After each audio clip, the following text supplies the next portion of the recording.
Good evening everyone, this is KaiFu here. Today we have game 2 in the series for FoWTCG Grand Prix held in Tokyo.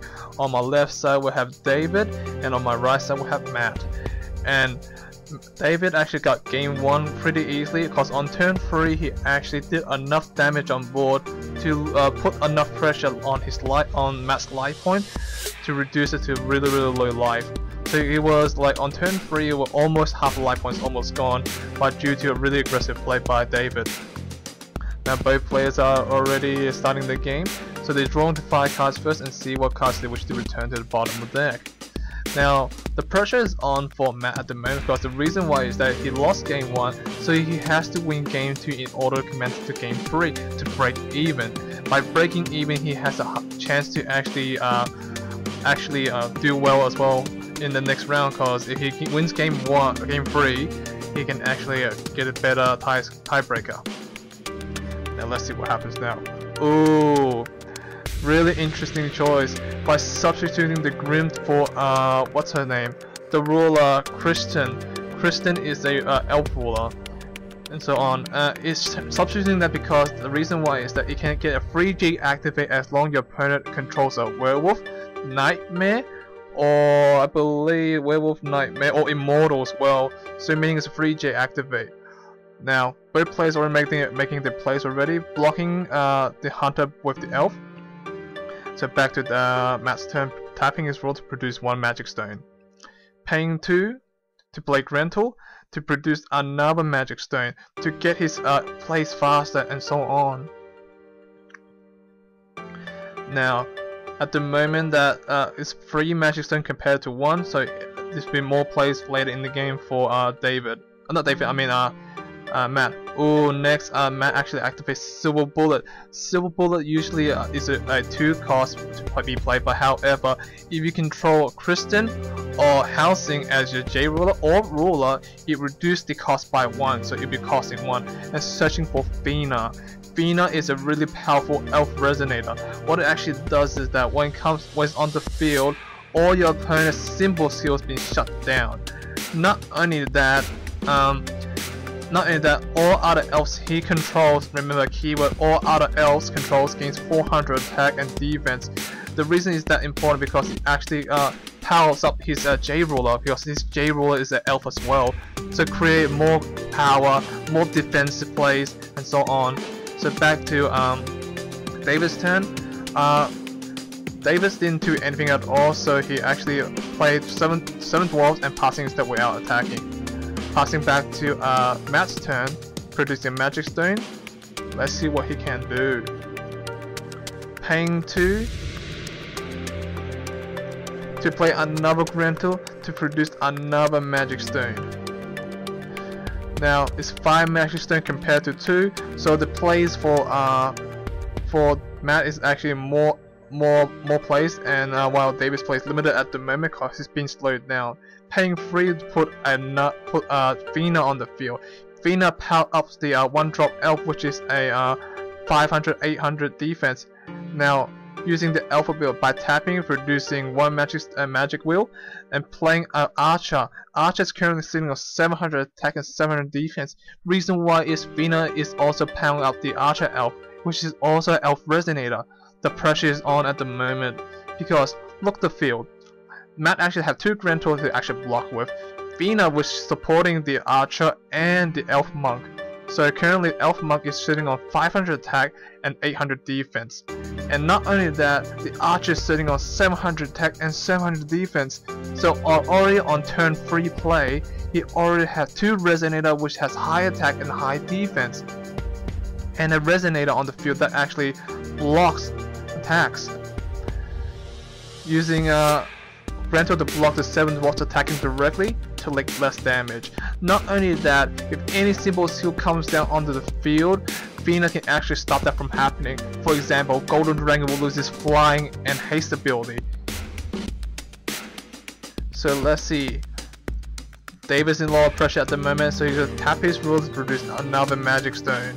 That's the only play he can do. There's no point attacking with the hunter because the hunter can get countered by Fina, which is sitting on 400 attack and 400 defense. Let's see what can David do in this situation. Because he can't do much with 3 magic stone compared to 5 magic stone at the moment. Not only that, Christian has another ability. If you have exactly 5 cards in your hand, you can tap your ruler to draw 1 card. So it gives you draw power as well. Because at the moment Matt doesn't need to produce as much magic stone because he has 5 compared to 3. Thanks to the Grental he played in early in the game. Back to Matt's turn, recovery phase. Let's see what he can do in this situation. Matt is thinking his move at the moment. Let's see what he can do. He can actually tap and produce another magic stone to get 6 magic stone right away, which is doubling compared to David's. Or he can actually J-activate because there's a werewolf on the field to actually destroy the werewolf right away. Oh, he's choosing to J-activate. Now when he J-activate, it has an enter skill. The enter skill is target a non-J ruler, non-human ruler, J ruler or resonator, and lose all abilities until end of turn and destroy it. And paying 3 to put another Fina on the field. Now currently, Housing is sitting on 1,800 attack and 1,800 defense. Reason why is Fina it gives power to all elves, not resonator, just all elves. So now with 2 Fina on the field, the 1-drop Archer elf is actually sitting on, let's see, 400 plus not 400, 800 plus the 300 attack originally has. It's 1100 attack point. So for 1100 attack for a 1 cost is really impressive. Now it's going to hit for really large damage. So David's sacrificing his wolf because it got targeted by the Housing. So meaning it will die in the end phase, might otherwise use as a blocker. Now attacking directly with the elf, doing 900 point of damage with 2 Fina on the field. The 1-drop elves and 2-drop elves are really aggressive now.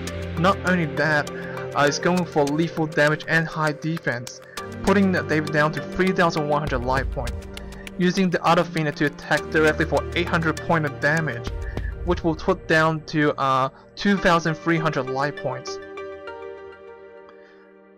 Not only that, like I said before in the video, Housing is now currently seeing 1,800 attack and 1,800 defense. So it's really big for a J roller. And paying 2 Darkness Stones to place Cinderella on the field. Now the pressure is completely on to David now. He's versing a J roller is 1,800 attack and 1,800 defense. Not only that, he has 2 Fina to deal with, which shut down Symbol Skill and pass power down to other elves. And not only that, look at the 2 of the Resonator, which is 1-drop, which is usually really weak, but at the moment they are really powerful at the moment.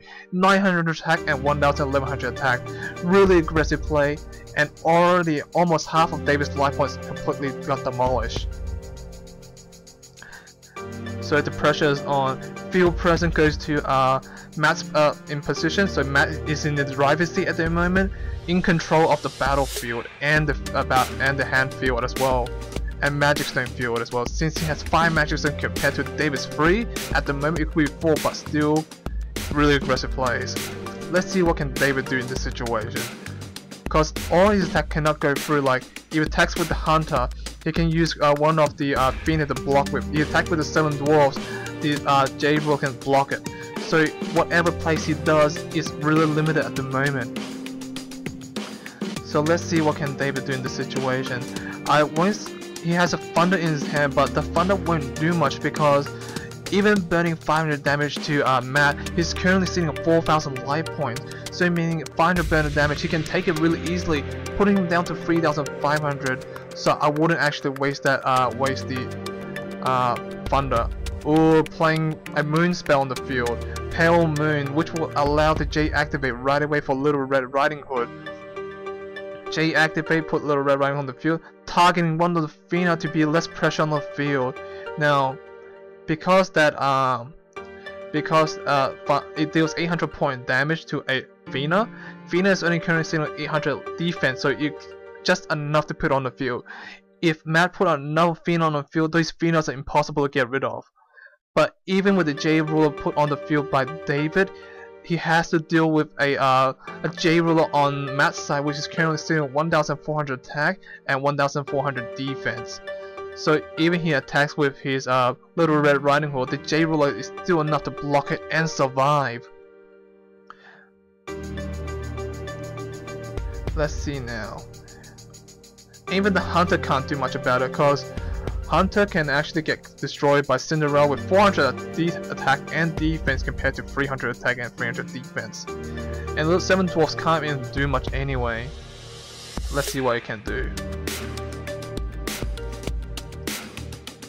So passing his turn back to Matt, because David can't do anything else. And Matt's asking why doesn't he attack him with the 7th dwarf? 7th dwarf is actually a compulsory attacking move, so I believe David and Matt didn't know about the ruling yet until later in the game. So in 7th dwarf's ruling, you have to attack regardless of you tapping a resonator to attack or not. So back to Matt's turn. During the recovery phase, he recovered all his magic stones and so on. Let's see what can Matt do. Matt has 5 magic stones to play with. He can even tap his rule to produce another magic stone, or he can attack directly with a 1400 attack and 1400 defense, surviving regardless what David does. So tapping his J ruler to produce another magic stone.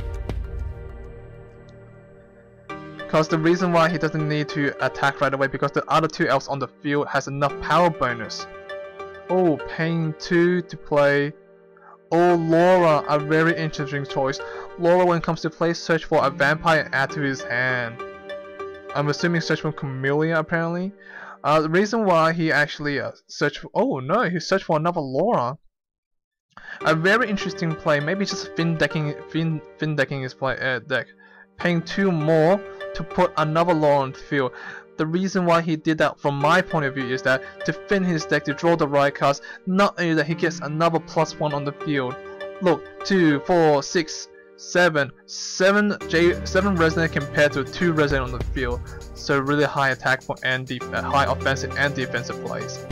Not only that, Matt also has a J ruler, so which is currently sitting at 1400 attack and 1400 defense, and searching Laura or a Camellia for later in the play. At the moment, Matt still has 2 open magic stones to play with, along with the elf he can actually tap and produce 1, attacking directly for 700 points of damage. Now, if David sacrifices 7 dwarfs, he loses a 7 dwarf for an elf. Yes, he sacrificed it. Attacking 400 directly by Cinderella. Once the attack successfully goes through, it actually allows him to search for a prince, another +1 for Matt, for him to get more resources on the top of that. Yep, he's searching his deck for a prince and add to his hand.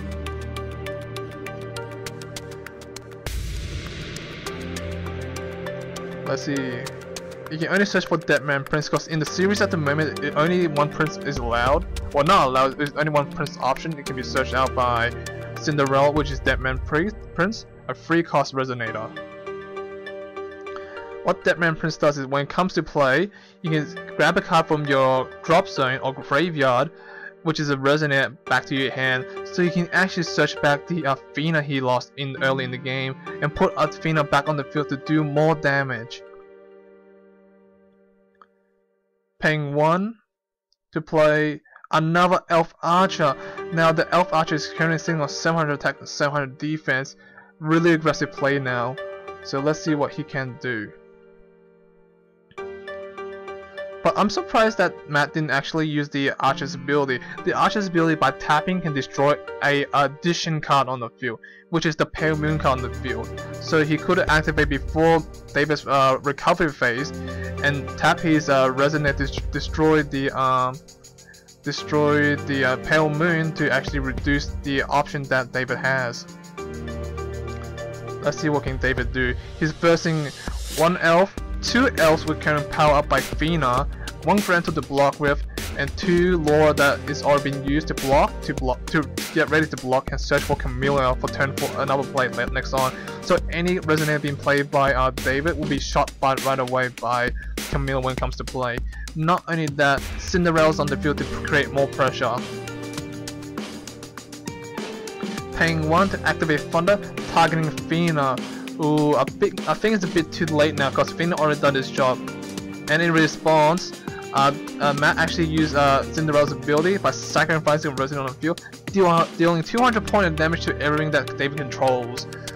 So now currently 300 attack and 100 defense on the Hunter. Let's see. Tapping his roar to produce 1 magic stone.